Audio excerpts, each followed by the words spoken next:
Little girl said, "I didn't want to do it.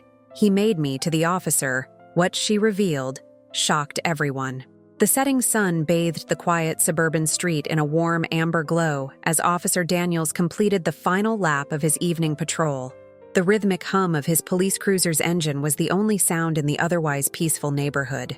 His thoughts drifted toward the end of his shift, imagining the simple comforts waiting for him at home, a cup of tea and a warm bed. It had been an uneventful day, the kind of shift officers cherish for its lack of surprises. But that peace was suddenly interrupted as he turned the corner and spotted something that set off a quiet alarm in his mind. Sitting alone on the curb outside a modest, white-picketed house was a young girl, her knees drawn up to her chest, her arms wrapped tightly around her school bag as if it were a shield. Officer Daniels slowed his car to a crawl, watching her for a moment before his training kicked in. There was something about her posture, the way she stared blankly at the ground, that signaled this wasn't the usual kind of neighborhood loitering.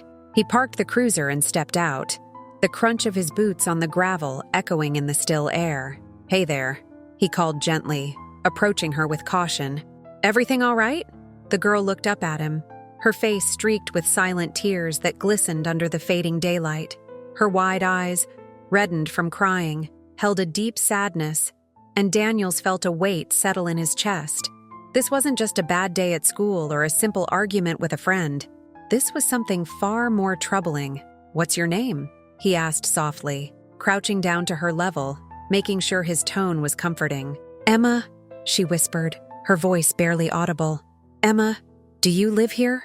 He nodded toward the house behind her, and she gave the faintest of nods. "Is your mom or dad home?" Another nod, but no other words. He waited a moment, unsure of how to proceed. The last thing he wanted was to scare her off. After a long silence, Emma clutched her school bag even tighter and murmured something so quietly that Daniels almost missed it. "I didn't want to do it. He made me—" Officer Daniels felt his stomach drop. The words were so loaded with fear and hesitation that they left no room for interpretation. Something was terribly wrong. His mind raced through a dozen possibilities in an instant. He leaned in slightly, keeping his voice steady and calm. "Who made you, Emma? What happened?"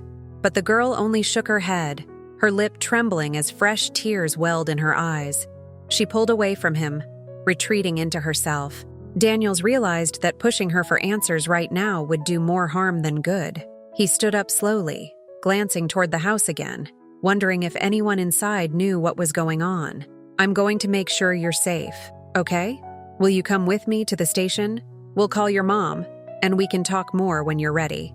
Emma didn't resist as he gently guided her toward his cruiser, but the unsettling nature of her words, "I didn't want to do it. He made me," lingered in the back of his mind. What had she been forced to do? And more importantly, who was responsible?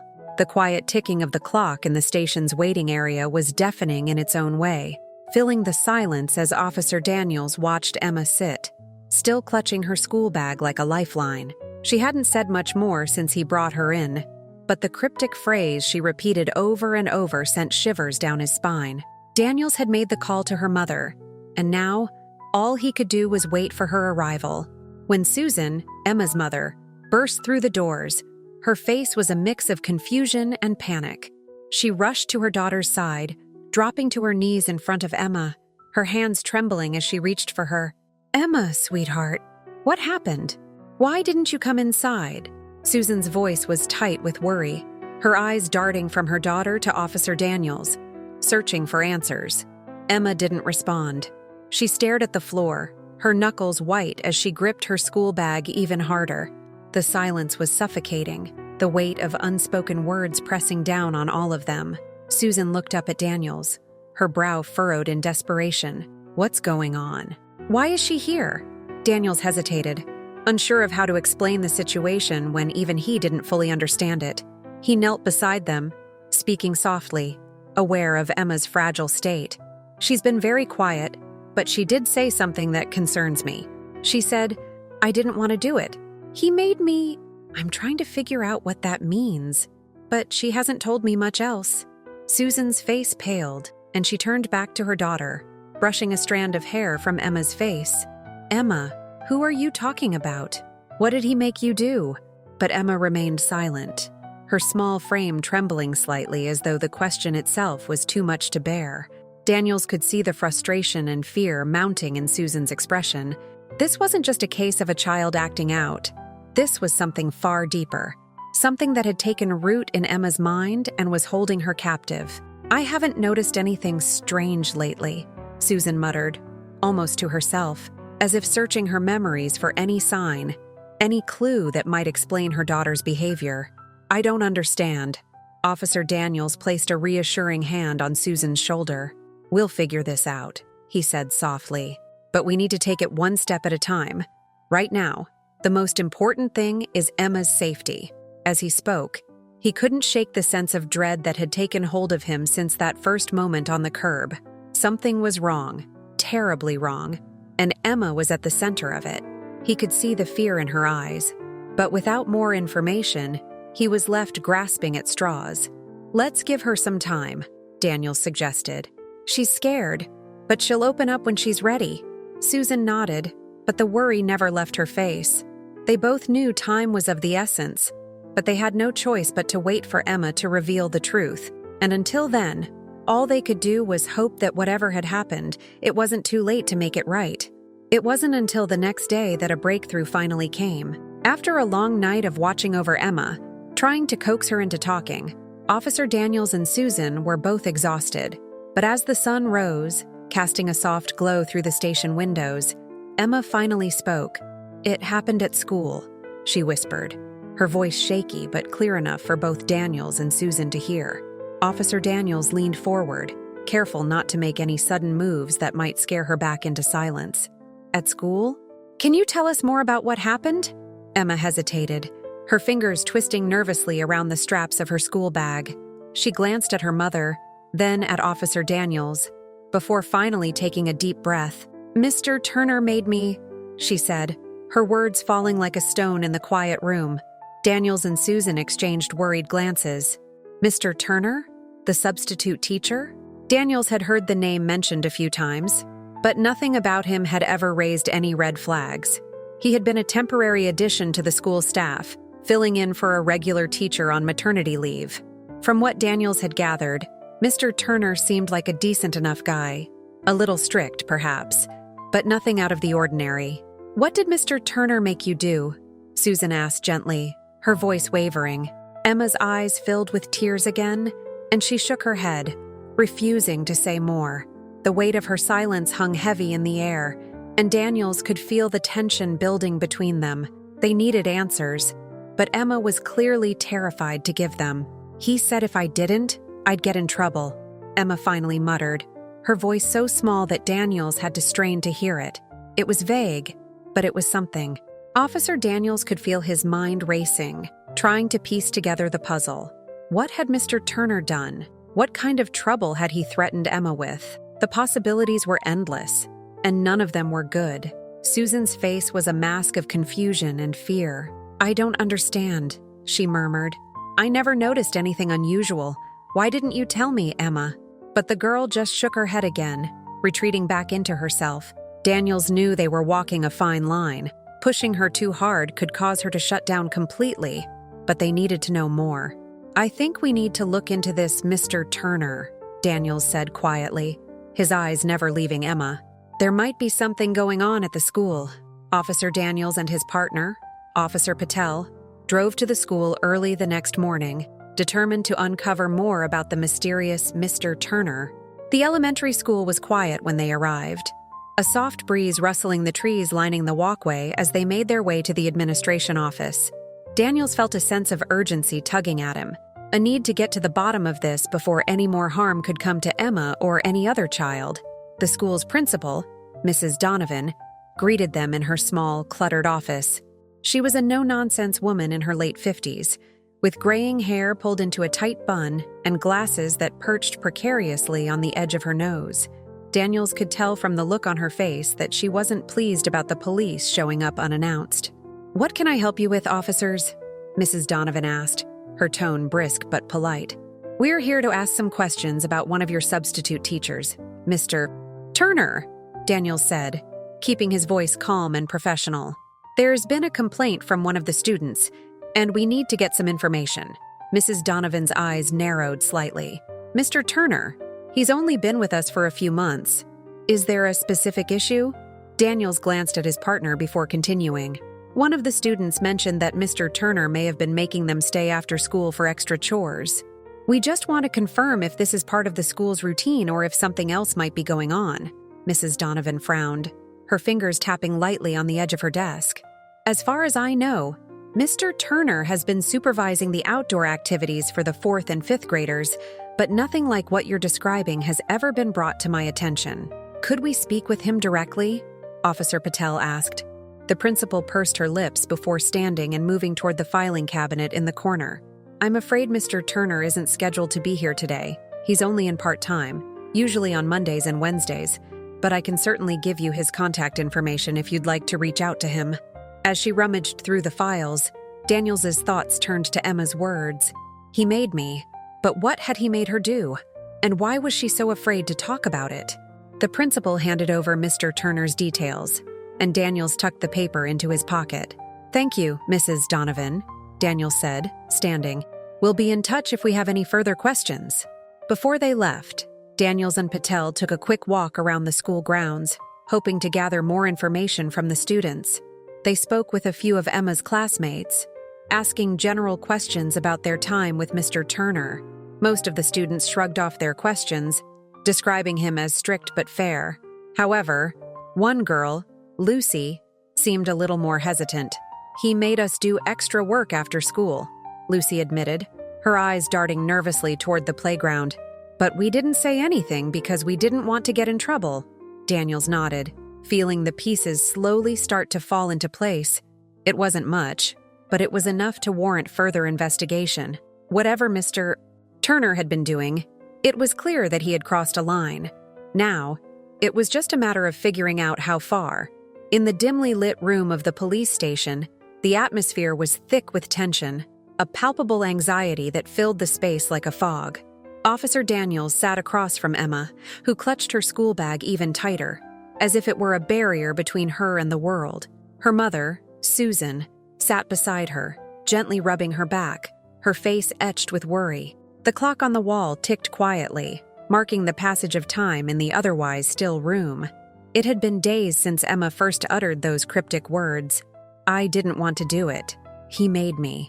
Since then, Officer Daniels had been doing everything in his power to piece together the puzzle. But despite his best efforts, the details remained murky. Emma's reluctance to speak, coupled with the vague hints she'd dropped, had left everyone frustrated. But today, something was different.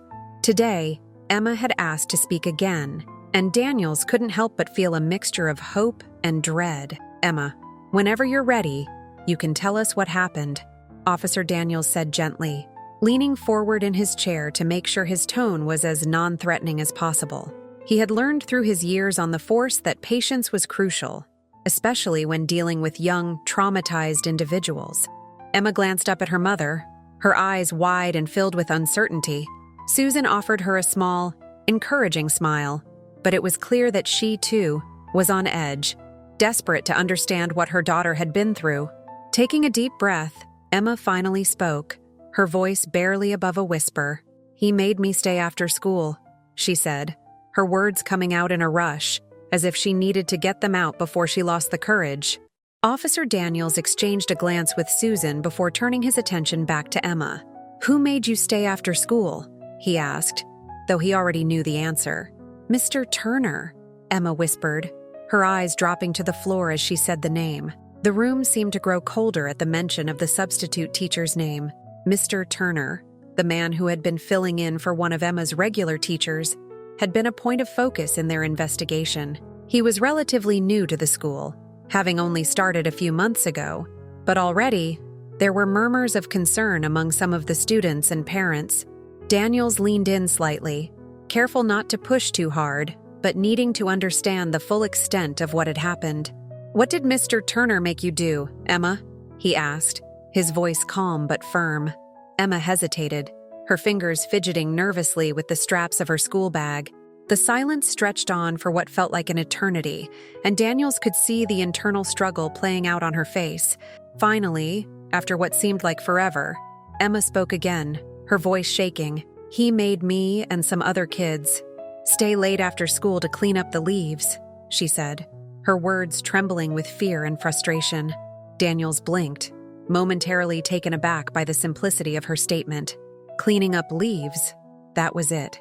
After all the tension, the fear, and the cryptic hints, this was what had been haunting Emma. It seemed so mundane, so trivial, compared to the gravity of her initial fear. But as he looked into Emma's eyes, he realized that to her, this wasn't mundane at all. This was something far more serious. "He made you clean up the leaves," Daniels repeated, trying to make sense of what he was hearing. "Did he threaten you or say something to scare you?" Emma nodded, her lip quivering as she continued. "He said if we didn't, we'd get in trouble. He said he'd tell the principal we were being bad, and we'd have to stay after school even more. I didn't want to get in trouble, so I did it. But I didn't like it." Officer Daniels exchanged a look with Susan, who seemed equally puzzled but relieved that the situation wasn't as dangerous as they had initially feared. Still, the fact that Emma had been so terrified of something as simple as raking leaves spoke volumes about Mr. Turner's methods. He had clearly been using his position of authority to manipulate and intimidate the students. And while it wasn't illegal, it was certainly unethical. "How often did this happen?" Daniels asked, leaning back in his chair slightly, trying to process the new information. Emma shrugged, her shoulders slumping as if the weight of the world was on them. "A few times, maybe more. He always picked the same kids. He said it was our job to help keep the school clean, but we didn't want to. We were scared he'd tell the principal if we didn't do it." The pieces were slowly falling into place, and while Daniels was relieved that this wasn't a case of physical or sexual abuse, the manipulation and coercion were still deeply troubling. Mr. Turner had been abusing his position of power, instilling fear in the children and forcing them to perform tasks outside of their responsibilities. The emotional toll it had taken on Emma was evident, and Daniels couldn't help but feel a sense of anger toward the man who had caused this. "I'm so sorry you had to go through that, Emma," Daniels said softly, his voice filled with empathy. "You did the right thing by telling us. No one has the right to make you feel scared or force you to do something you don't want to do, especially not a teacher." Emma nodded, her eyes filled with tears, but there was a sense of relief in her posture now. She had finally told the truth, and in doing so, she had taken the first step toward healing. Susan, who had been silent for most of the conversation, reached over and took her daughter's hand. "You're so brave, Emma. I'm so proud of you for speaking up," she said, her voice thick with emotion. Daniels gave them both a reassuring smile before standing up. "I'm going to take this information to the school and make sure they know what's been happening. Mr. Turner won't be able to do this to anyone else." As he left the room, Daniels couldn't help but feel a sense of satisfaction. While the situation wasn't as dire as they had feared, it was still serious. Mr. Turner had crossed a line, and it was up to Daniels to ensure that justice was served. He made a mental note to follow up with the school's administration and gather statements from other students who had been affected. This was far from over, but at least now, they had the truth. The following morning, Officer Daniels drove to Emma's school with a renewed sense of purpose. Although the situation hadn't escalated into something as dangerous as they first feared, it was still a severe breach of trust between a teacher and students. Mr. Turner had manipulated children, using his authority to coerce them into performing tasks outside the realm of education. Daniels knew that the consequences had to be swift and clear, not only to stop Mr. Turner, but also to restore the students' confidence in their teachers. Upon arriving at the school, Daniels was greeted by Mrs. Donovan, the principal, whose face betrayed concern. She had been informed that a student had come forward with serious complaints about Mr. Turner, but the specifics were still unclear. Daniels had briefly hinted at the issue during their last conversation, but now it was time to lay everything on the table. "Officer Daniels, good morning. I've been waiting to hear more about this situation. Is everything all right with Emma?" Mrs. Donovan asked as she led him toward her office, the concern in her voice reflecting the weight of her responsibility. "She's doing better," Daniels replied, taking a seat across from her desk. but we've uncovered some disturbing behavior on the part of Mr. Turner. Mrs. Donovan sat up straighter, her expression hardening with professional seriousness. What kind of behavior are we talking about? Daniels took a deep breath before speaking. Mr. Turner has been coercing students, including Emma, into staying after school to do yard work, raking leaves, cleaning up the grounds. He used intimidation tactics, threatening to report them to you for bad behavior if they didn't comply. The children were too scared to speak up because they believed they'd be punished. Mrs. Donovan's mouth fell open slightly, a mixture of shock and outrage passing over her features. He made them do yard work. Without my knowledge? Daniels nodded. Yes. Emma and a few others have confirmed that he's been doing this for weeks, maybe even months. I'm still gathering more statements, but it's clear that Mr. Turner was operating outside his authority. The principal sat back in her chair, clearly rattled. This is unacceptable, completely against our policies. She shook her head in disbelief. Mr. Turner was supposed to supervise the children, not use them for chores. How could I have missed this? Daniels could see the guilt seeping into her expression, the weight of responsibility pressing down on her. He leaned forward, his tone softening. Mrs. Donovan, you're not at fault here. Mr. Turner took advantage of the fact that no one was watching closely enough. What matters now is how the school responds. The principal took a deep breath, steeling herself. You're right. Of course. We need to act quickly and decisively. I'll be meeting with the school board and our legal counsel to ensure that Mr. Turner is terminated immediately. We can't afford to let this go on any longer. Daniels felt a sense of relief at her words. It was the right course of action, and it would send a clear message to both the students and their parents that such behavior would not be tolerated. But he also knew that firing Mr. Turner was only part of the solution. The emotional damage done to the children, particularly Emma, couldn't be undone with a simple termination letter. There's one more thing, Daniels added. We need to address the students, particularly those who were affected by Mr. Turner's actions. They need to know that they won't be punished for what happened, and that they did the right thing by speaking up. Mrs. Donovan nodded solemnly. Of course. I'll arrange a meeting with the students and their parents. We'll explain what happened and offer them the support they need. With the plan in place, Daniels left the school feeling somewhat reassured. The wheels of justice were turning, and it was only a matter of time before Mr. Turner was held accountable for his actions. But as he drove back to the station, his mind kept returning to Emma. She had been the one to break the silence, the one brave enough to speak up despite her fear. And that bravery had made all the difference. A week later, the school's investigation had concluded, and the results were clear.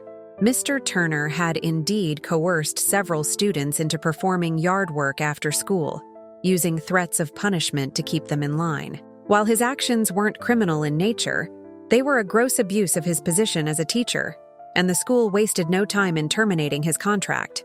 The school board issued a formal statement to the parents and community, expressing their regret over what had happened and outlining the steps they were taking to prevent something like this from happening again. New policies were put in place to ensure that no teacher would be left unsupervised with students after school without explicit permission from both the administration and parents. It was a small comfort to the families affected, but it was a necessary step to rebuild trust.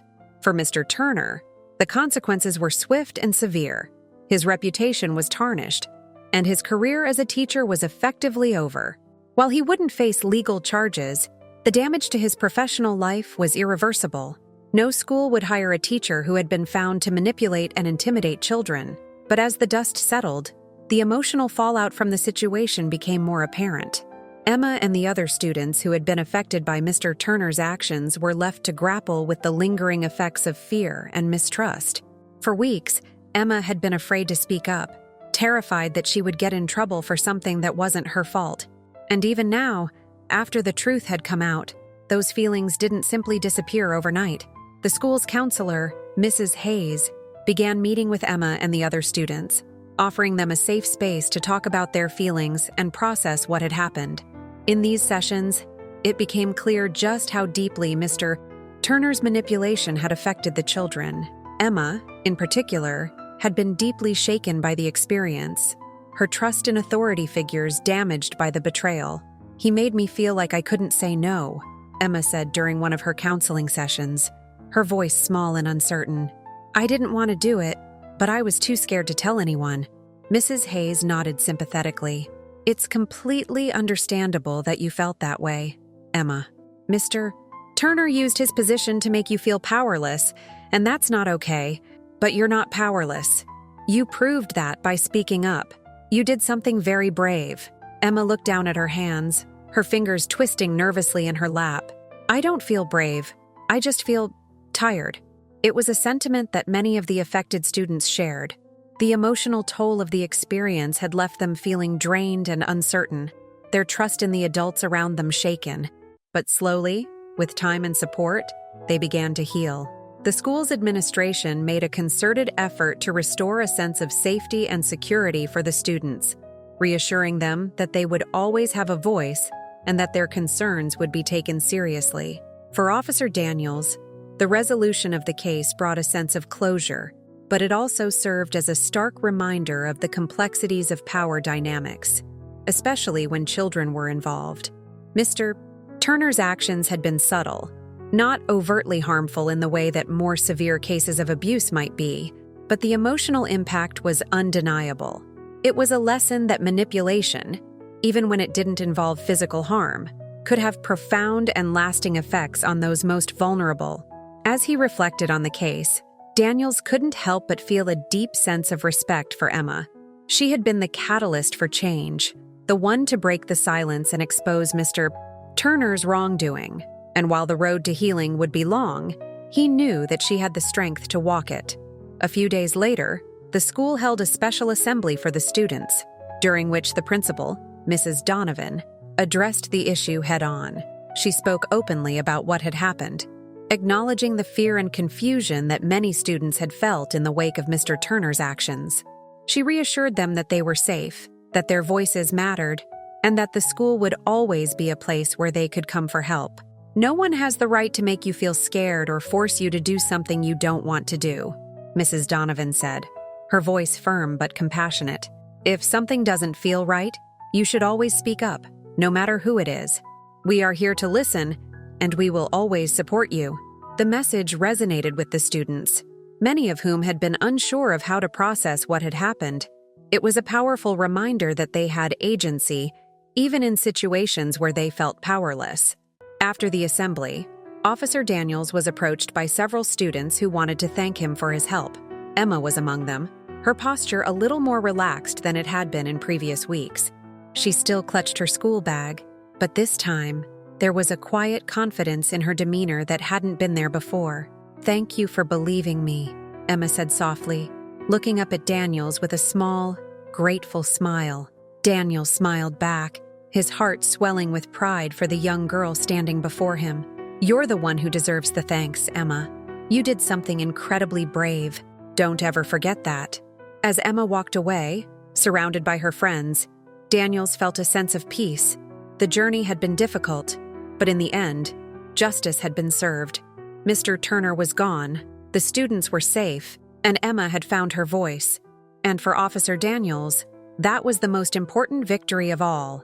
In the weeks following the conclusion of the investigation, the emotional landscape of Emma's life and the lives of the other students began to shift. The immediate fear and confusion had passed, but the longer process of healing was only just beginning. Although Mr. Turner's actions hadn't left physical scars, the psychological impact had woven itself into the fabric of their young minds. Trust, once fractured, doesn't mend easily, and Emma's experience served as a stark reminder of how fragile the trust between a child and an adult could be. For Emma, the first few days after Mr. Turner's dismissal had been strange. The routine of school, which had once felt safe and predictable, now felt uncertain. She couldn't help but notice the way some of her classmates still whispered about what had happened, their curiosity not entirely satiated by the assembly and the statements from the school. The term yard duty had taken on a different connotation for her and the other students who had been coerced by Mr. Turner. What used to be a mundane task had been tainted by his misuse of authority. Emma's mother, Susan, had also been adjusting. The guilt she felt for not noticing what was happening weighed heavily on her, even though, logically, she knew that she couldn't have foreseen or prevented what had transpired. But every parent's instinct is to protect their child, and the idea that Emma had been silently suffering under the weight of fear without feeling like she could come to her for help was a painful realization. Susan made a promise to herself and to Emma that she would always make sure her daughter felt heard from now on. One evening, as they sat together in the living room, Emma hesitated before finally speaking. "Mom, do you think it's my fault?" Her voice was small, barely more than a whisper, as though the question itself was too heavy to say aloud. Susan's heart clenched, and she quickly put down the book she had been pretending to read. She scooted closer to Emma on the couch and gently took her daughter's hand. "Sweetheart, no, none of this is your fault. Mr. Turner did something wrong. He was the one who abused his power. You were so brave for speaking up." Emma looked down at their joined hands, her expression uncertain. "But I didn't say anything for so long. I was scared. What if he had done something worse because I didn't tell you earlier?" Susan shook her head, her voice firm but full of love. "Emma, you're just a kid. It's not your job to fix things like this. It was Mr. Turner's responsibility to behave like a teacher, and he didn't. It's okay to be scared, but you did the right thing by telling us when you were ready." For Emma, this reassurance was something she needed to hear more than once. The lingering sense of responsibility, an irrational guilt, was something that she struggled to shake. She had internalized the idea that by not speaking up sooner, she had allowed Mr. Turner's actions to continue. But what she didn't realize was that her bravery had already broken the cycle. It was a lesson she would carry with her, that being afraid didn't make her weak. It made her human. At school, the atmosphere gradually began to change. With Mr. Turner gone, the administration worked hard to restore a sense of normalcy. Teachers, especially those who had been close to the situation, were more attentive to the students' emotional states. The school counselor, Mrs. Hayes, increased her availability, making sure that every student who had been affected by Mr. Turner's coercion had a safe space to talk through their feelings. It wasn't just about healing from what had happened. It was about learning to trust the system again. Mrs. Hayes held group sessions where students could talk openly about their experiences. Emma, who had always been more reserved, initially resisted participating. But over time, as she watched her classmates, some of whom she had never really spoken to before, open up, she began to realize that she wasn't alone in how she had felt. During one session, Lucy, one of her closest friends, shared a story about how Mr. Turner had made her stay late after school to sweep up trash near the playground. Lucy had been too embarrassed to admit it at the time, but hearing her talk about it now, in the safety of the group, gave Emma the courage to share her own experience. "I didn't want to clean the leaves either," Emma said one afternoon, her voice shaky but determined. "But he said if I didn't, I'd get detention, and then my mom would be mad at me. I was too scared to tell anyone because I thought no one would believe me." The other students in the room nodded, some murmuring their own agreements. It was a small but powerful moment, a collective realization that they weren't alone in their feelings of fear and helplessness. They had all been manipulated by the same man, but now, together, they were beginning to reclaim their voices. Mrs. Hayes listened intently, offering gentle affirmations when needed, but mostly letting the students lead the conversation. It was important for them to process what had happened in their own way, to make sense of the complex emotions they had been carrying. She knew that these sessions were just the beginning of their healing journey, but the fact that they were talking at all was a victory in itself. Meanwhile, the school administration made good on its promise to tighten supervision policies. New guidelines were implemented to ensure that no teacher, whether permanent staff or a substitute, would be left unsupervised with students for extended periods of time, especially after school hours. Parents were informed of these changes through a series of meetings and letters, and while some parents were still shaken by what had happened, the transparency and proactive measures helped rebuild some of the trust that had been lost. Principal Donovan held several assemblies over the following months, addressing both students and parents. She was clear and direct, reassuring everyone that the school was committed to creating a safe and supportive environment. No student should ever feel like they don't have a voice, she told the gathered crowd during one assembly. And no teacher should ever misuse their authority. We are here to learn from this and to make sure that nothing like it ever happens again. For Emma, hearing these words from her principal was empowering. It wasn't just about punishing Mr. Turner anymore. It was about creating a school culture where students felt safe, respected, and valued. She had been the catalyst for change, and though the road to healing was still long, she knew that her voice had made a difference. At home, Emma's family made subtle but important changes as well. Susan became more attuned to her daughter's emotional state, making sure to ask open-ended questions and give Emma the space to talk about her day. They spent more time together as a family, watching movies, playing board games, and taking walks in the park. These small moments of connection helped rebuild the sense of safety that had been shaken by the events of the past few months.